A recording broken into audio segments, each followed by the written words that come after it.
do you call when all that you see are actors on your television singing off key? What savvy, well-versed heroes can settle this Score! once more with TV. Welcome, Dexters and Dee Dees, to Once More with TV, a podcast celebrating TV musical episodes from the sublime to the subprime. And definitively ranking them using every theater child's worst nightmare, math. I'm your co-host, Liza Truschel, she, her, and I'm an operetta apologist. Ooh, and I'm your co-host, Alex Kovnatsky, he, him, and I think Samurai Jack is one of the most underrated animated shows of all time. That's true, actually. That show ripped.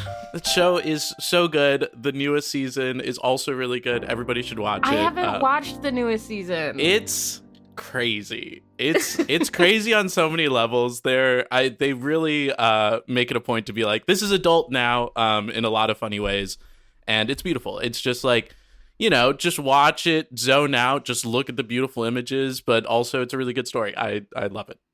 Wow. Good pitch. Good pitch. Yes, but that's not what we're talking. Exactly. We watched Dexter's Lab, created by the same person who made Samurai Jack, Genndy Tartakovsky. We watched LABretto, which is season 2, episode 38B, released May 6th, 1998. Liza, what's your relationship with Dexter's Lab? Dexter's Lab was it was in that Cartoon Network block. It was Cartoon Network, right? I'm not making that up. Yeah. It was in that Cartoon Network block, and it wasn't my show within that block, but through osmosis, I watched it enough. You know, It is sort of the central conflict, the Sisyphean conflict of this show is just that Dexter is an inventor and Dee Dee breaks things. Yes. And that's literally all I remember. That is the whole show, to be fair. The like whole that is show, though. Yeah. What about you? Well, before I answer, what were the shows that were in the Cartoon Network block that you did watch? Well, see, now I'm going to embarrass myself because I don't remember.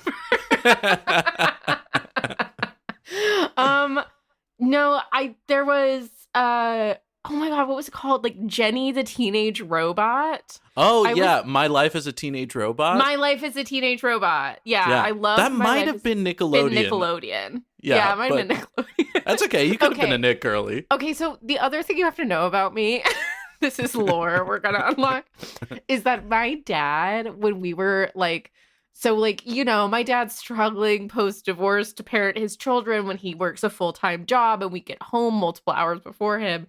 So my dad had this draconian device called the TV allowance.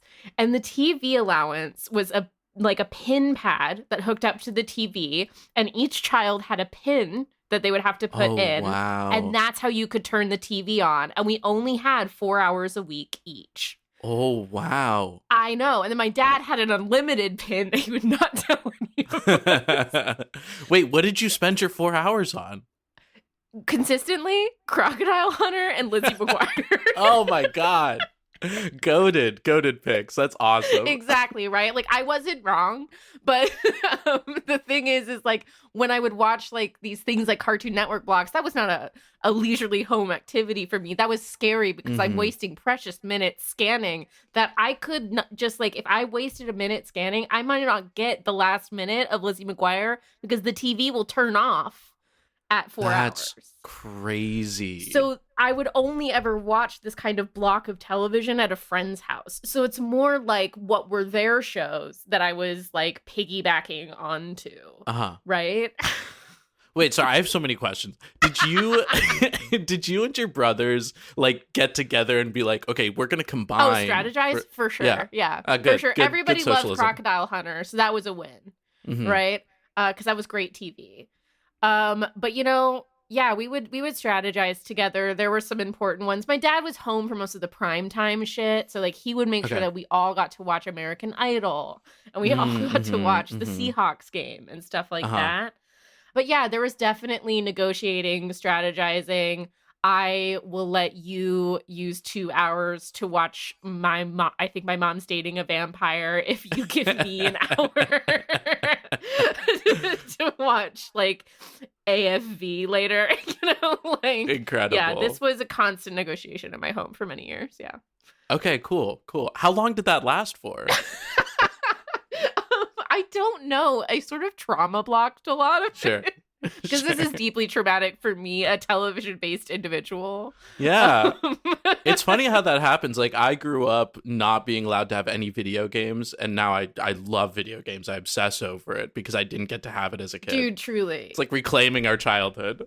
Yeah, the pain of this also was that I grew up before that with like, this was so shortly after we got TV, because I grew up like we did not have cable, we did not have satellite growing up. We just had like the same 6 VHSs that we watched over and over again. And we got TV, and I was only allowed to have 4 hours a week to enjoy it.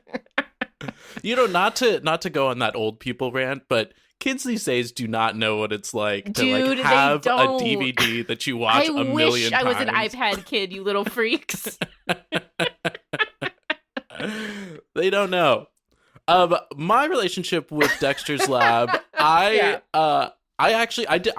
did watch it, I think, a lot, but I don't really remember a lot of it too. I remember the Omelette du Fromage episode very well. Oh, of course. I mean, that's classic, yeah. And I remember loving all of the superhero stuff, like the spin-off. They did like a Super Friends kind of spin-off, and they had Dexter had this monkey that became a superhero. I remember a lot of that stuff, but I think I watched all of that Cartoon Network stuff, and it all kind of blends together for me. Not necessarily in a bad way, but obviously huge Samurai Jack stan, but that came out years later. Yeah.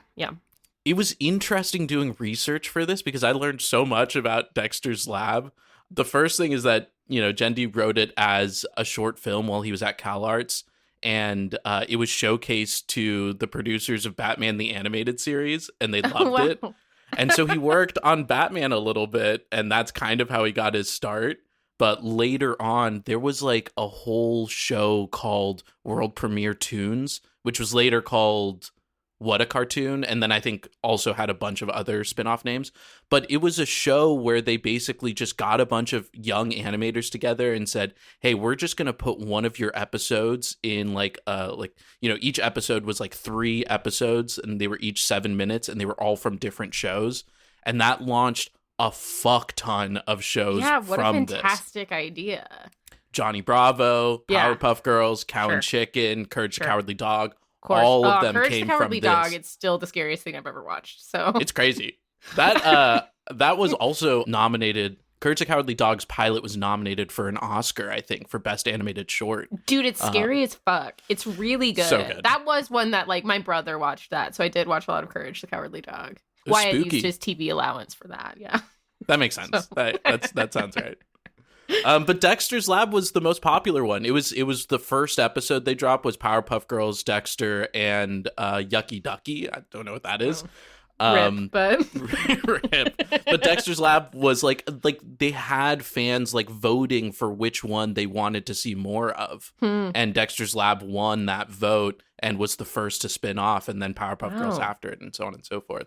That's fascinating. And Jendi also like worked with the creator of Powerpuff Girls. They were all friends. Like they all helped each other with their shows. It's kind of wonderful. It was a really cool deep dive there.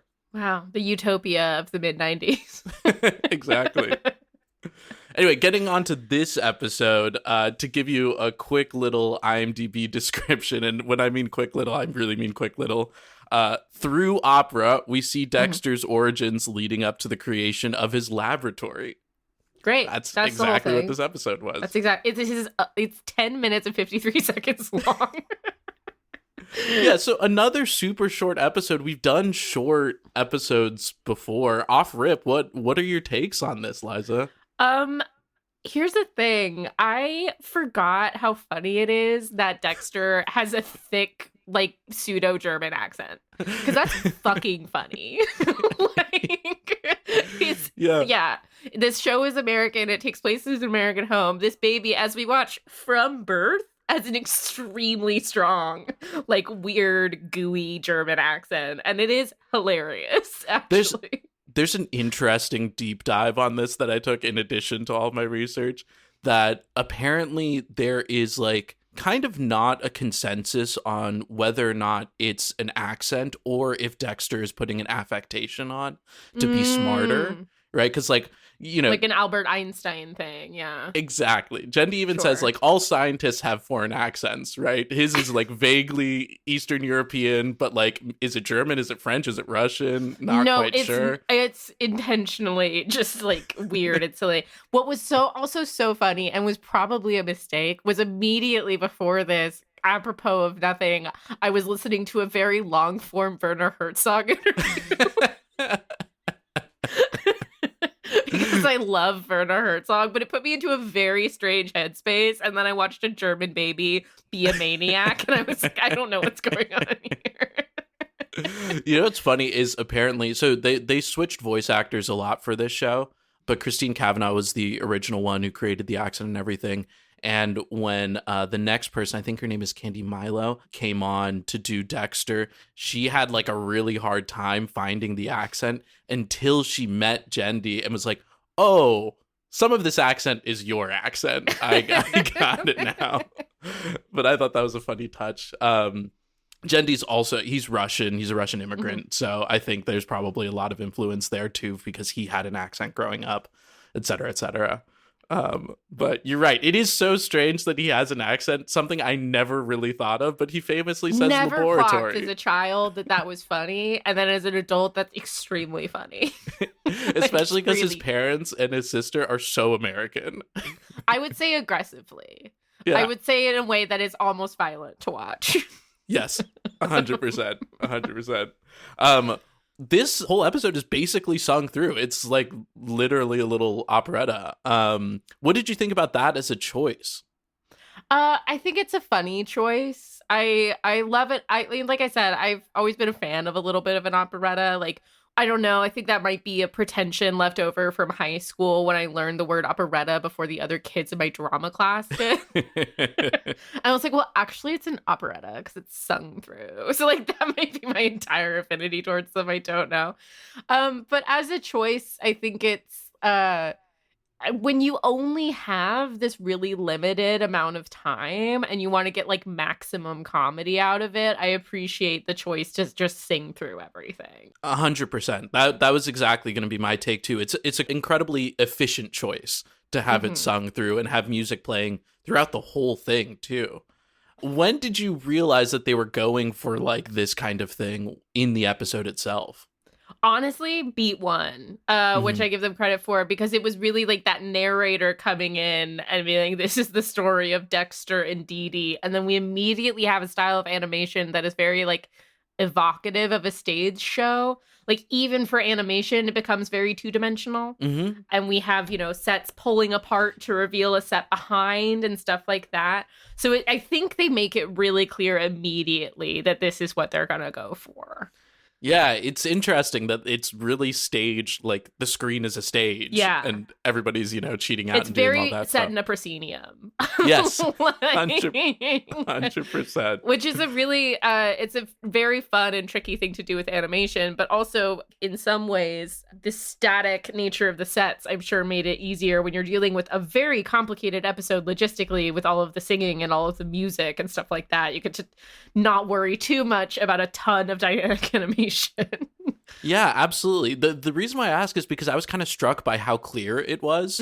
You know, even the opening credits for the episode have like the instruments like tuning. Yeah. And they just go straight into it with the spotlight and everything.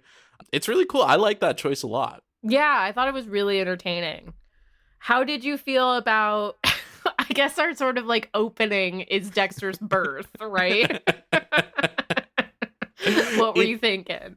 It does make it feel kind of like this grand cosmic thing, right? Right? They Totally. really built it up as like this moment in the universe where a genius is born, but it's also deeply silly, and I love that.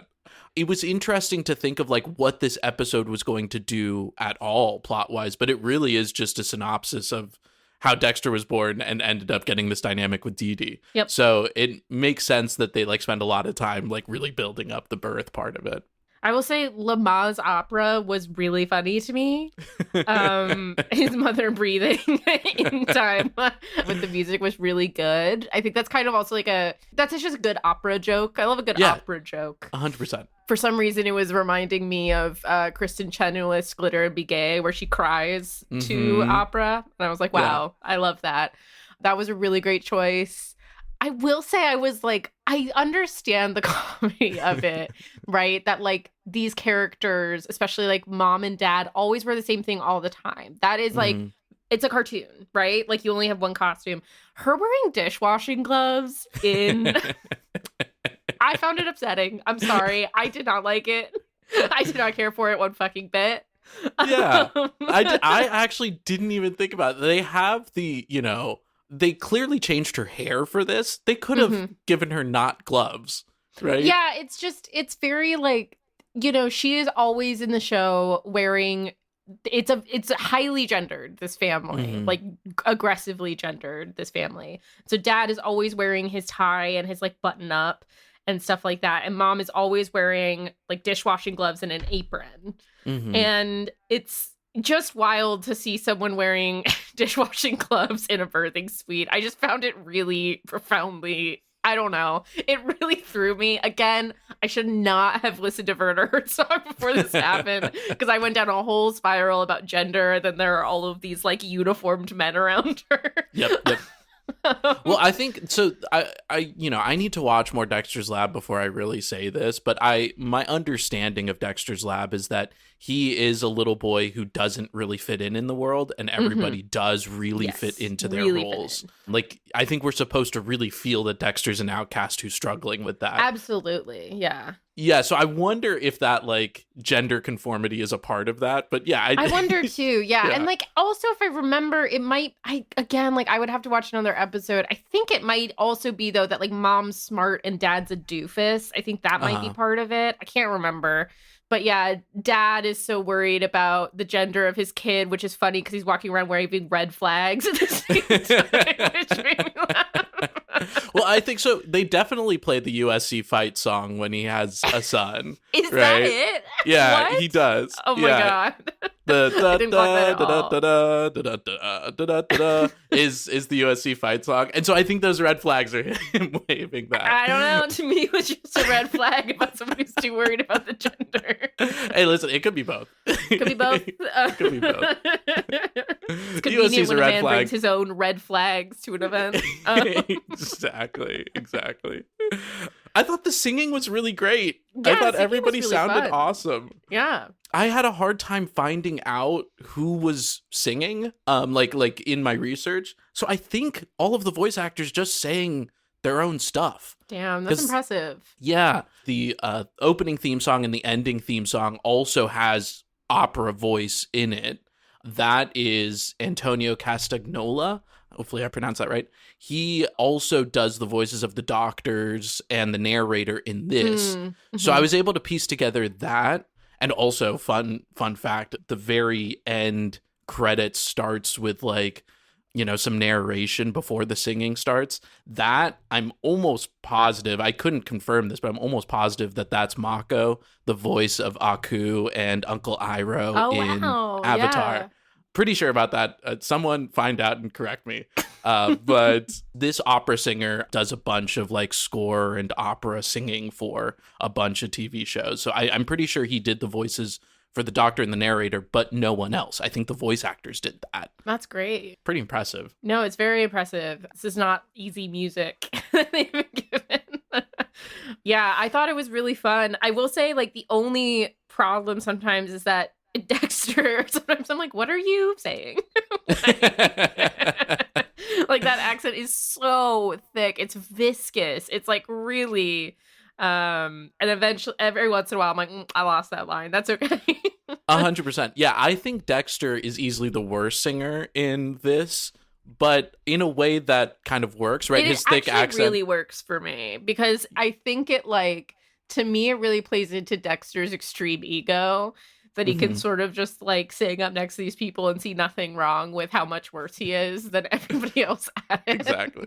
And he's literally a newborn baby. He's literally a newborn baby. So we also have to give him some credit. It's interesting that like his singing especially, I feel like he's slower than the music that is being played in a way that I feel like is a choice, because he's trying to get all of the words out in his weird accent to begin with. But yeah, I you know, we've done this a couple times now. I love it when you have a character that sounds like their actual speaking voice when they're singing. Totally. And to an extent, Dee Dee does the same thing. Like, Dee Dee just sounds like Dee Dee, and she's kind of doing it to a tune. But yeah, they really do sound like them, which is really fun. They also do my favorite thing, which is like, well, they give him his glasses when he's born, which is wild. This kid's a genius. He needs his glasses. He needs his glasses. But it's also that thing. I just love when glasses take the shape of eyes for a character and like become expressive. That's such like a kid's cartoon kind of thing. And it made me sort of like nostalgic to watch his eyes go wide and then like narrow, and they're just the glasses frame like moving around. Yeah, that's a great point. There is probably some deep symbolism of him getting each clothing item as the the thing about I'm glad we brought up the clothing items. I'm glad we come to this. So his like sort of like, you know, his moment of like self-realization, self-actualization is grabbing like his gloves and his lab coat and his boots, like what we always see him in. He does not put pants on. No, he doesn't.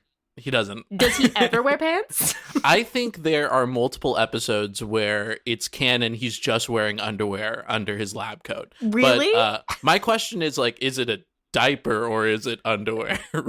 Right. It's hard to say how much time has passed. Yeah, it's really hard to say how much time has passed. The only barometer we have is that Dee Dee has changed from like a full body like leotard into her like skirt and like high shoes. Kind of ballerina thing. Yeah, her ballerina thing. That is the only barometer for how much time has passed. Otherwise, we do not know. So it's really hard to say. But I'm pretty sure it's canon that he's Winnie the Poohing it, right? Oh my God. He's top, no bottoms. Wild thing to do.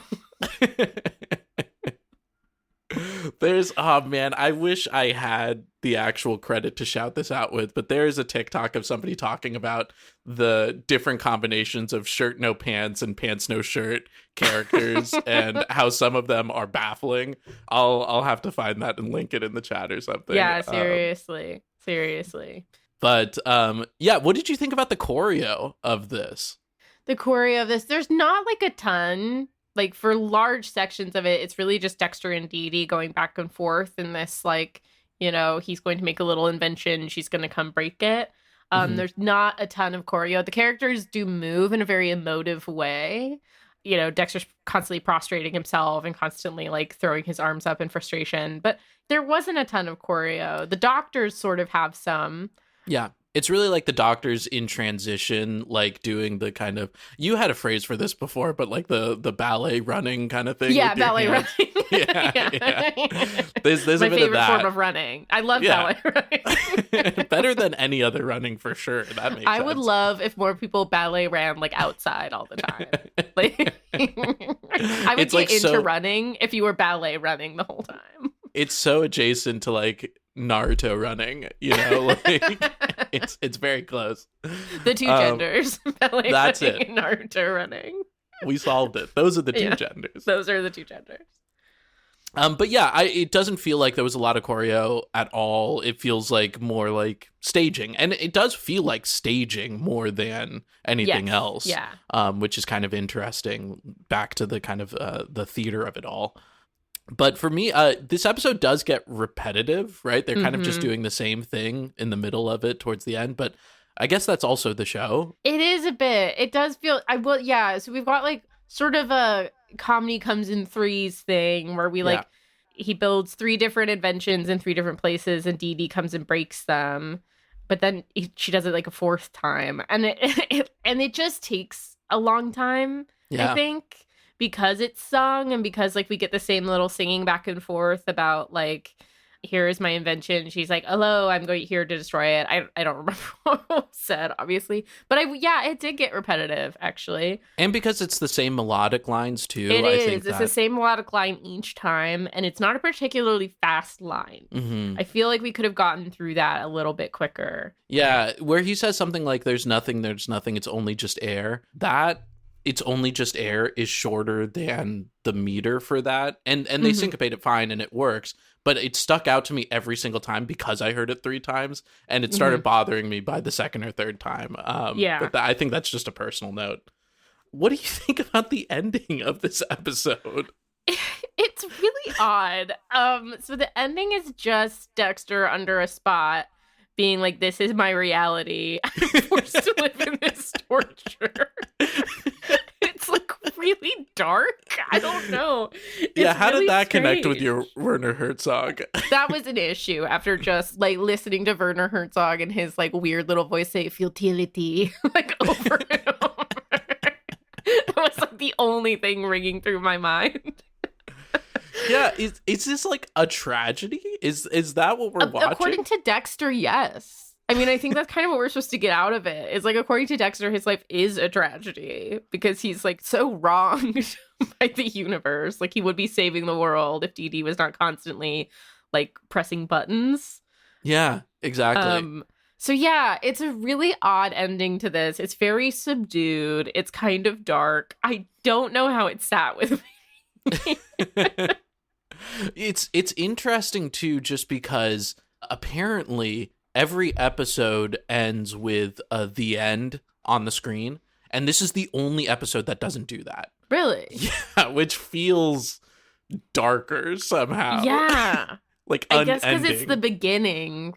Oh, that's so strange. Well, because he's doing this forever. This is his reality. Yeah, it's, no, like it's that's not when it ending. like locks in that like, oh, the repetitiveness of this. Maybe it's a form follows function. Like maybe I, like Dexter, am supposed to feel that his life is repetitive. And yeah, just the Werner Herzog saying futility like, over and over. I think for me personally, it's so ridiculous and dark that it bleeds into funny for me. Mm-hmm. And I think in a way that works, but it is so just past the bar of working that I still feel weird about it. Yeah, I don't know if it fully worked for me. I think it works on reflection more. In the moment, I was just jarred. Like, I was like, in the moment, I was like, what? Like... I thought, so I had to get a stream for it, and the first stream that I found for it didn't have end credits afterwards. So I was like, am I missing the rest of this episode? No, and had to find another stream where the end credits do come up. And I was like, oh, no, that is the end of the episode. No, that is the end. It's very weird. Yeah, was there anything else that struck you about this episode in particular? Again, just I am making a new rule. Just like, don't listen to Werner Herzog before things start because like they got calipers the size of his brain and I was like, God, phrenology was messed up. Like I was just like in the wrong thing. I will say, as first words go, at last mother and father I am created is so scary. Like, what a terrifying child. I love that. That's very correct. I would drop for kick Dexter. that thing into the sun. Get out of here.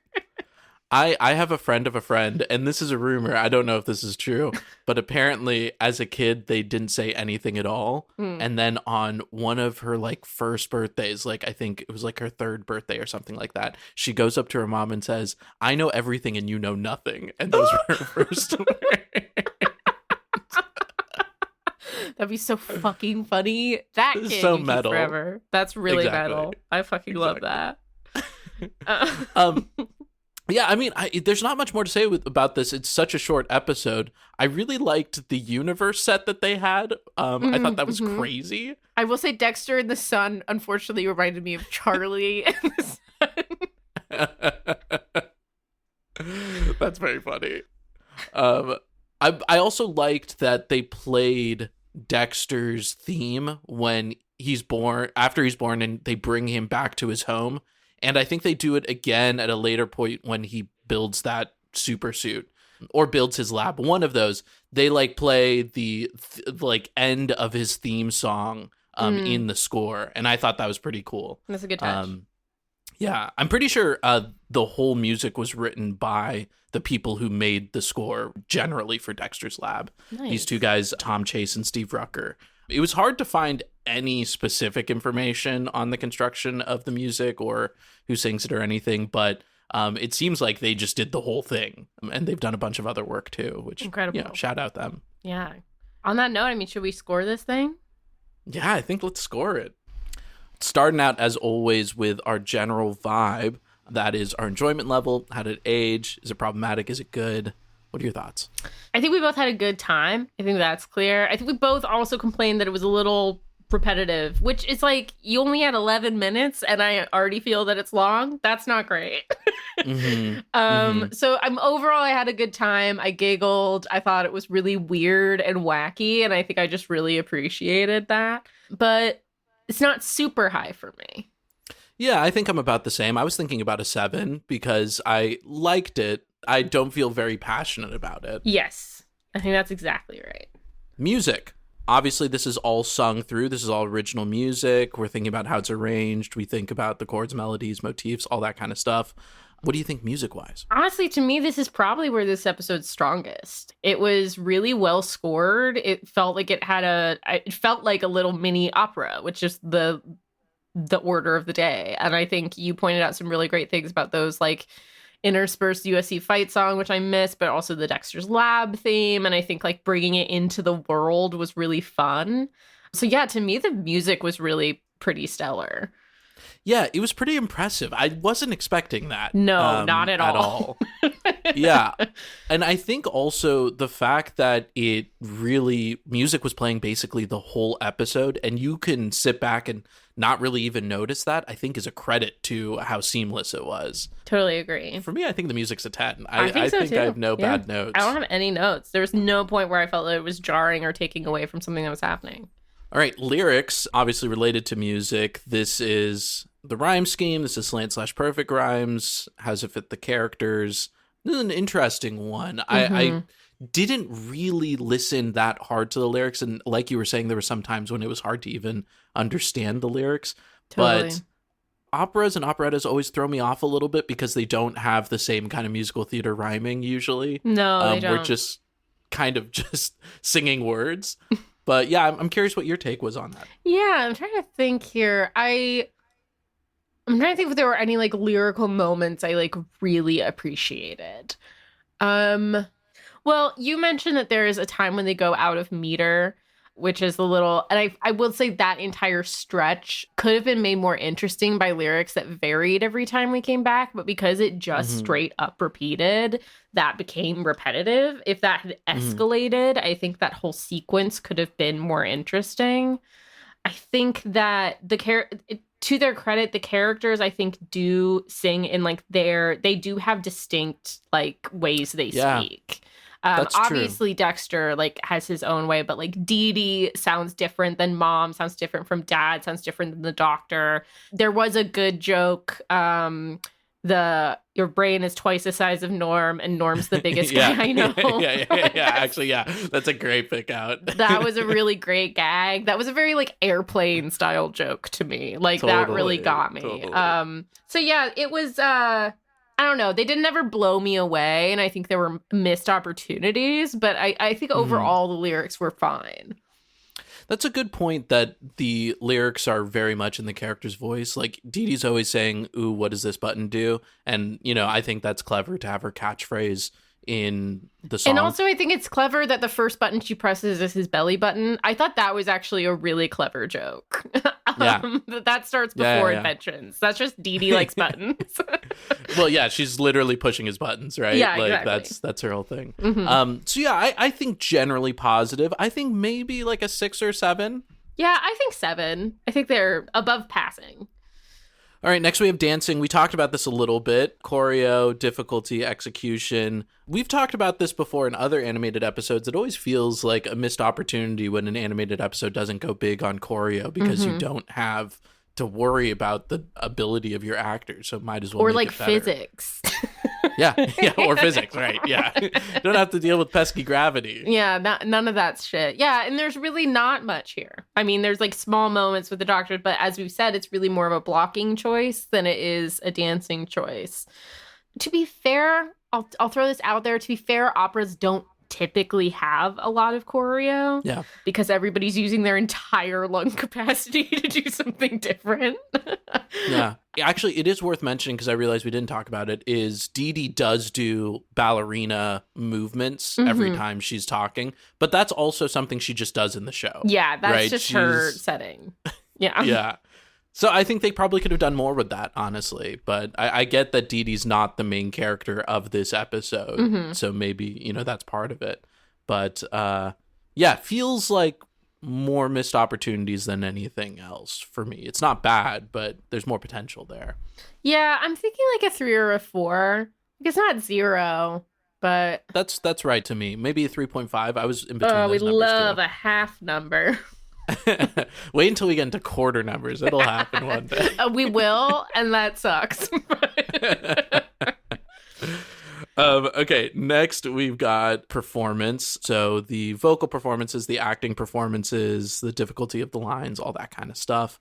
Performance, I think, was pretty strong for me. What are your takes there? Yeah, same. I mean, we talked about this, but it's so hard. I mean, like this liminal space of shows that existed technically while the internet did, but before the internet was what it was, like you just get lost information. But if it really is the voice actors singing these parts, I'm dead impressed. Yeah. Some of these are really hard. And I think, the only thing for me maybe is that, like, I don't know. I don't know if it's actually a knock against the show to have Dexter not be because maybe that's part of the comedy, but and like, again, you and I love when a character can't sing. We really do. Yes. And so yes. I think at no point did I feel that anybody was being dishonest to the character for the sake of the episode. So yeah, for me, performance was pretty high. Yeah, I think probably like a 9 for me. Yeah. I don't know what is stopping it from being a 10, but possibly that nobody has quite enough to do, in that like there's not enough emotional arc for really anyone that isn't Dexter. Like Dexter's the only person feeling emotions in like most of this. I guess Dad loses his mind at the top. But a 9 feels right. A 9 feels like right. That. Yeah, a 9 feels good. Okay, writing.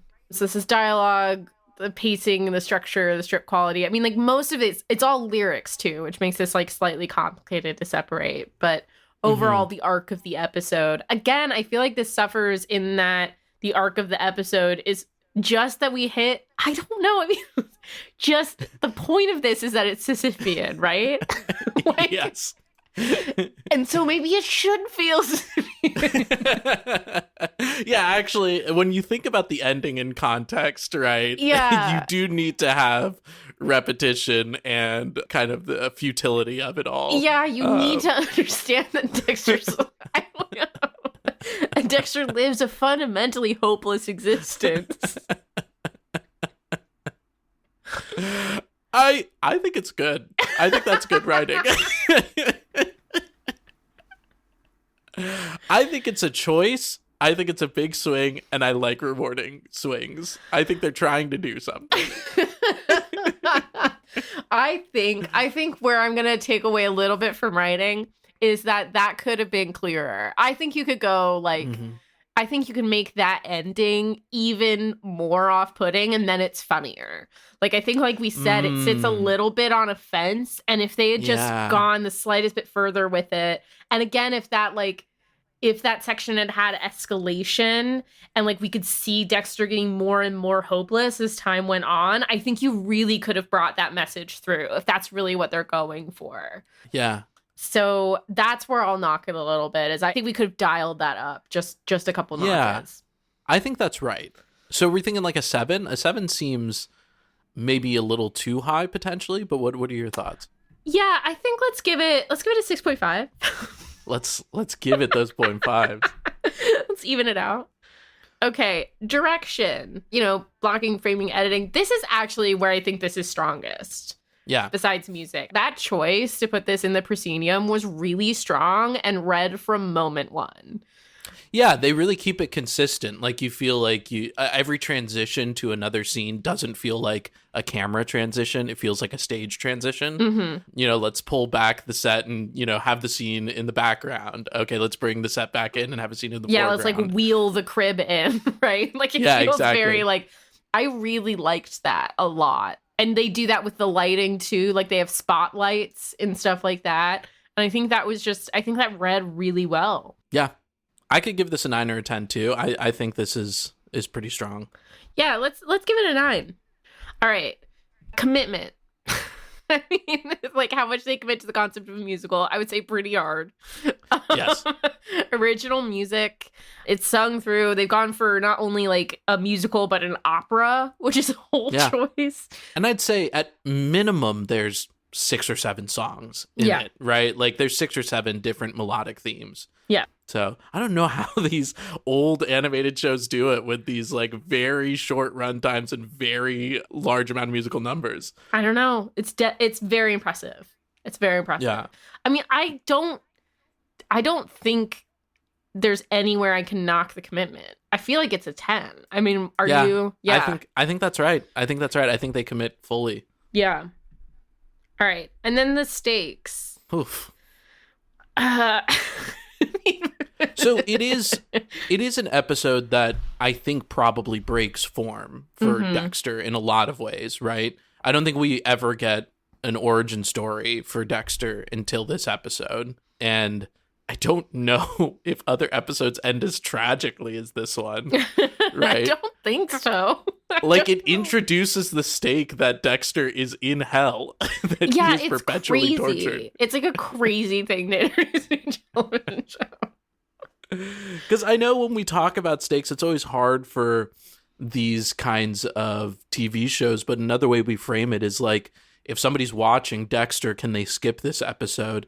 And I think that this is probably one of the highlight episodes. I think when people talk about Dexter, they talk about this episode. I think that's true. I think this is one of the ones that people really remember. Like if you see it, you remember it. And I do think, yeah, you're right. This is the only background we ever really get on Dexter. I also think it's really funny to do a background episode where you still don't explain fundamental things like his accent. I think that's hysterical. Yeah, I don't think we got any new information. This is somehow an origin story that gives you no information. And I actually think that's funny as fuck. That's really refreshing where we live in a world of like, oh, how did so-and-so get a beard? Or exactly. Well, we live in a world where Kenneth Branagh decided that Poirot grow a mustache because of war trauma. Okay. Yeah. So in that world where Kenneth Branagh is running amok, I'm really grateful for this episode that does not explain their German child. At all. At all. The origin story is that, he was born this way. He was born this way. Be cool with it or move on. Overall, I think stakes is like a 7 for me. I think 7 is sometimes a number where I'm like, I don't really know what to do with it. Sure. But it was not bad. No. Okay. And now for the hardest one, which is personal ranking. Mm-hmm. I think I've got my number. You've got your number? Yeah, I think I'm locked in. Whoa. Fascinating. Okay, I think I have a number. Okay, ready? 3, 2, 1, 7. 7.5. Oh no, it's 7.25. We have our quarter point. No. Oh my god, we have a 7.25. You cursed us. Incredible. Yeah, well, it had to happen. We also have another 7.25, actually. We do, actually. Yeah. All right, so Dexter's Laboratory comes in at a total of 76.25. The third episode we've done this season, the third wacky decimal that we've got going on. 0.25 is not that It's not that wacky. As decimals go, it's actually decidedly non-wacky. But this does put it in the top 10.